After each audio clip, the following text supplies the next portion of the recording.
So this is something kind of different. So this is the Caveworks Rivet. So what exactly is this? Well, the Rivet is looking to make it a lot more convenient to ride indoors by having a dedicated indoor bike setup where this can permanently sit on your trainer, so you don't have to mess around with the inconvenience of installing and removing your bike every time you want to ride inside or outside for that matter. It also reduces the wear and tear to your outside bike, along with a lot of the corrosion that can happen to components with sweat, and also allows for multiple riders in a household to ride without having to switch out bikes. So the Rivet has been in the works for the last couple years, and the creator is very much just like you and me, where he spends a lot of time riding indoors, but doesn't want to deal with the inconvenience of switching out a bike, and doesn't want to deal with the high cost of a dedicated smart bike. And to remedy that, a lot of us who do spend a lot of time riding indoors now have a dedicated trainer bike. Like for me, my old road bike really hasn't seen the light of day in like 5 to 6 years, and it's now permanently inside.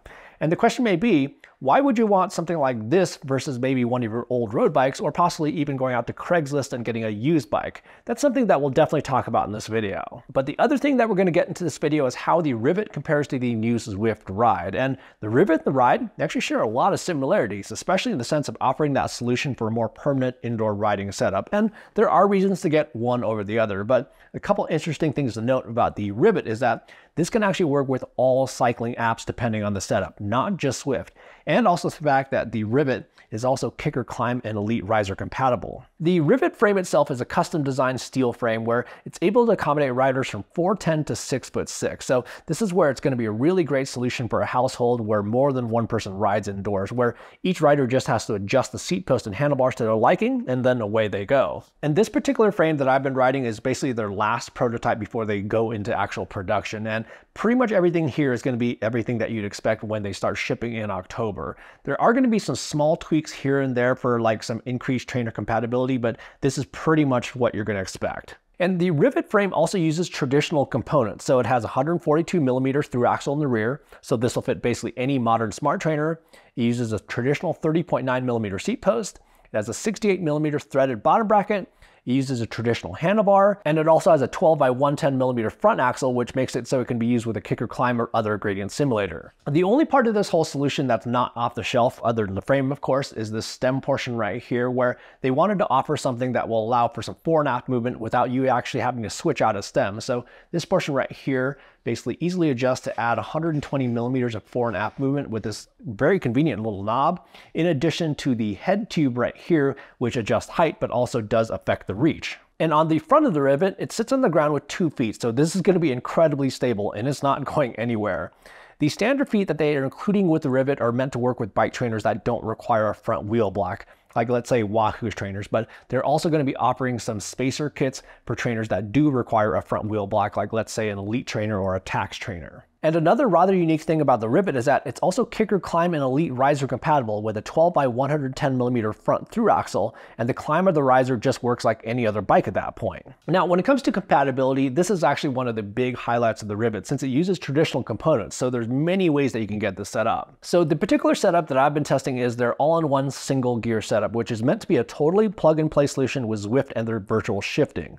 It will come mostly assembled like the cranks and stuff like that, but all you'll need to do is like insert the stem, make some adjustments, mount on your trainer, and then you're basically ready to ride. But the Rivet is also going to be offered as a frame-only option as well as a fully geared setup. So this opens up a lot of possibilities with other training apps that don't support Zwift's virtual shifting with a single cog. So if you get the frame-only option, here's where you can build up exactly how you want. Whether you want to build it up as cheaply as possible by scrounging up like old components that you have laying around in your garage, which a lot of us do have, to maybe getting the exact type of components that you want. Like you can choose the exact cranks, the exact crank length, you can choose the exact seat post and saddle, and you can also choose the exact type of handlebar, even a mountain bike handlebar if you'd like. And then in addition to the frame-only option as well as the single cog setup, they're also going to be offering a fully geared GRX 1x12 setup. And I guess that's probably a good time to talk about price. So the frame-only option is going to run $749, but they have an introductory special for $699. So that's going to include the frame itself, the adjustable stem,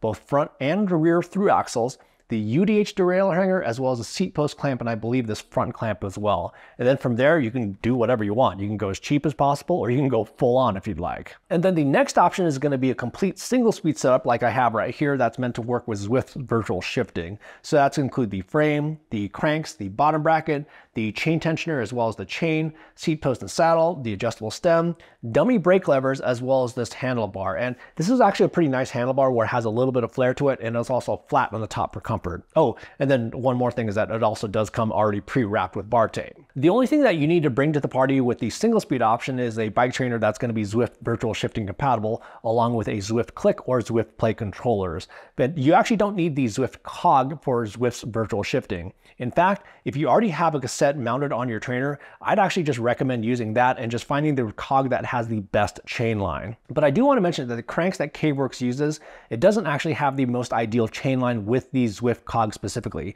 The Zwift cog works, but it's not going to be as quiet as finding the most ideal chain line. Oh, and while we're talking about sound, this thing is incredibly quiet. It's easily the most quiet chain-driven setup I've ever heard, or not heard for that matter. All right, so here's a little sound check.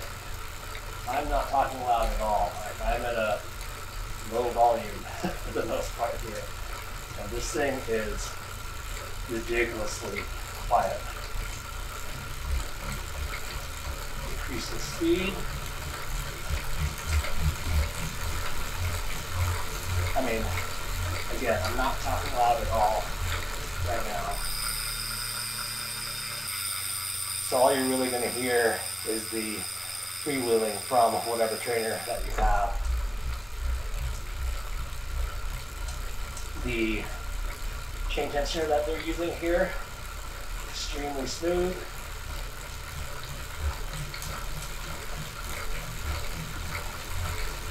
So quiet and very smooth.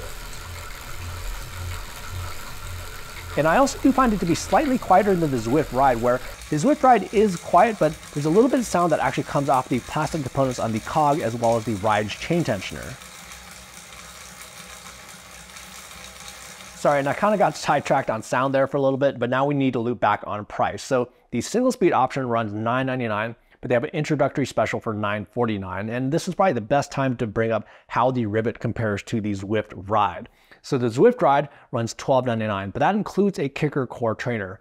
That's quite simply a really, really good deal. So if you don't already own a smart trainer and you are just primarily going to be riding on Zwift, it's kind of a hard deal to pass up. Where this gets tricky though is that if you already do own a smart bike trainer, where at the moment of this filming, Zwift isn't actually offering the Ride as a frame only option. And then the last option they're going to offer is a completely geared GRX 1x12 drivetrain setup, which is going to run $1399 and then $1329 with their introductory special.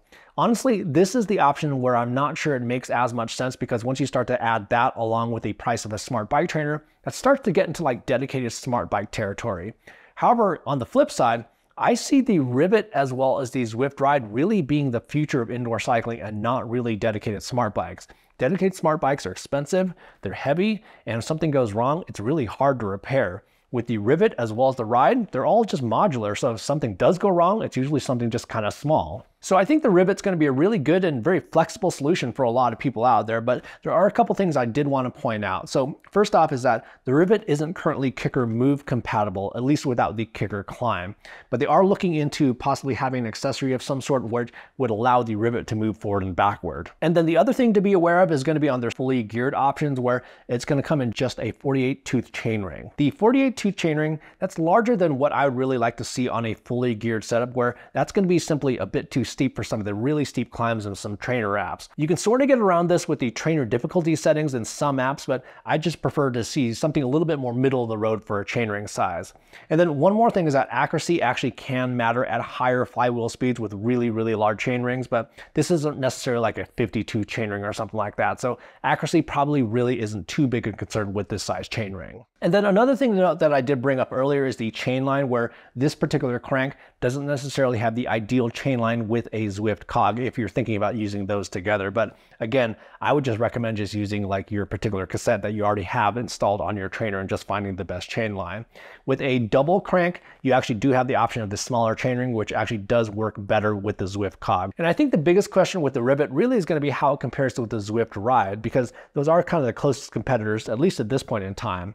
But if you are primarily going to be riding on Zwift, and if you don't already own a bike trainer, this ride really is a really great deal. But if you're looking for a complete flexibility in regards to using any trainer app out there, as well as the ability to switch out different components, like let's say different crank links, as well as handlebars, well, this is kind of it. Now, the Rivet does cost a little bit more than what the ride would theoretically cost if and when it comes out as a frame-only option, but there's a couple things to consider there. First off, Zwift is a pretty big company, and they're going to be producing thousands and thousands of ride frames, so they have the power to lower manufacturing costs at a larger scale. The Caveworks crew, they're a small but very passionate crew, and they have less leverage when it comes to reducing manufacturing costs. I don't necessarily think Zwift is really looking to make a whole lot of money on the ride frame itself. Their ultimate goal is really to sell a Zwift subscription. With the Caveworks, well, they actually need to make money on this frame, and they are not selling software on the sides. And at the end of the day, the money out of our pockets is definitely a big deal, but I think it's also kind of good to just understand where these differences may come from. What's interesting about all of this, though, is that I don't see the Rivet as actually being Zwift competition. I think Zwift should actually be loving this idea because it's ultimately going to be selling more Zwift subscriptions. Sure, you can use the Rivet with other training apps out there, but at the end of the day, this is going to be used by a lot of Zwift riders. Anyhow, that's the Caveworks Rivet, and if you have any questions about it that I didn't cover in this video, feel free to drop those down in the comments section down below. And if you found the information in this video useful, do me a favor and also hit that like button, and also subscribe to the channel for plenty more sports tech videos just like this that are coming soon. In the meantime, happy riding, and we will see you in the next video.